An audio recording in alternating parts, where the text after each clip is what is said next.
नमस्कार, स्वागत है आप सभी का। आप देख रहे हैं टोटल न्यूज, आपके साथ मैं हूं पंकज रौतेला। हरियाणा बीजेपी चुनाव समिति की बैठक आज है। आज सुबह हरियाणा भवन में यह बैठक मुख्यमंत्री मनोहर लाल सहित चुनाव समिति के तमाम सदस्य इस बैठक का हिस्सा।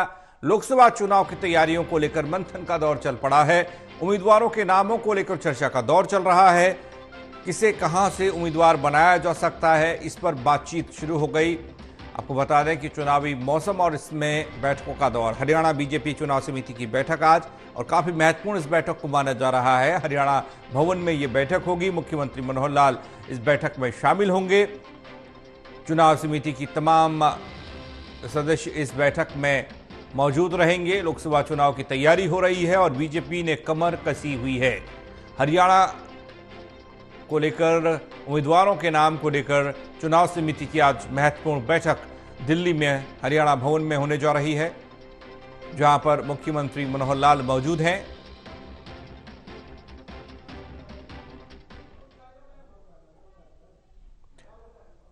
रिया राय जुड़ रही है हमारे साथ, हमारे सहयोगी, उनसे ज्यादा जानकारी लेते हैं। रिया, हरियाणा लोकसभा चुनाव को लेकर उम्मीदवारों के नाम पर मंथन दिल्ली में हो रहा है, क्या कुछ जानकारी मिल पा रही है? कितने नाम फाइनल हो सकते हैं? क्या नामों की पहली सूची का इंतजार बहुत जल्द खत्म होगा?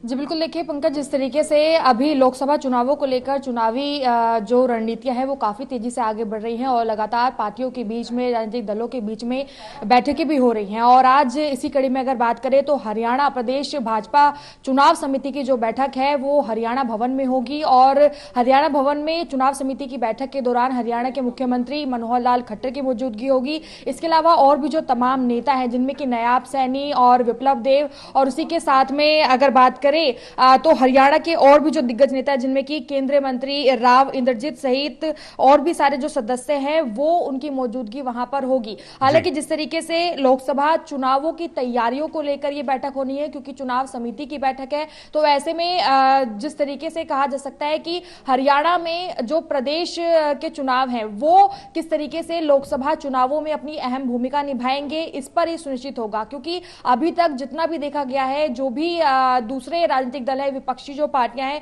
वो लगातार अपने उम्मीदवारों के नामों की घोषणा भी कर रही हैं। तो ऐसे में चुनाव समिति की बैठक होगी, जिसमें कि मुख्य चेहरे शामिल होंगे, जो कहीं ना कहीं पर लोकसभा चुनावों को लेकर जो चेहरे हैं उनको फाइनल करते नजर आएंगे कि आखिर हरियाणा में जो और भी विपक्षी पार्टियां हैं उनके साथ किस तरीके का मुकाबला जो है वो लोकसभा सीटों के लिए लड़ा जा सकता है। हालांकि अभी तक वर्तमान में अगर बात करें तो हरियाणा में लगभग जो 10 सीटें हैं वो बीजेपी के खेमे में है। यानी कि जो पिछला लोकसभा का चुनाव हुआ था उसमें बहुमत के साथ हरियाणा की सरकार बनी थी, और हरियाणा कहीं ना कहीं पर लोकसभा चुनावों को लेकर एक अपनी अहम भूमिका निभाता है, क्योंकि वो पंजाब और दिल्ली इन दोनों के बीच में आता है। तो ऐसे में कहीं ना कहीं पर लोकसभा चुनावों में 10 सीटों का जो परचम है वो काफी ज्यादा मजबूत माना जाता है। यानी कि हरियाणा की 10 सीटें बहुत ज्यादा मजबूत मानी जाती हैं। और इस समय हरियाणा में अगर देखें तो अब अलायंस हो चुका है, यानी कि इंडिया अलायंस के बाद से जो एक तरीके का गठबंधन विपक्षी तौर पर, मुकाबले के तौर पर नजर आ रहा है, तो कहीं ना कहीं पर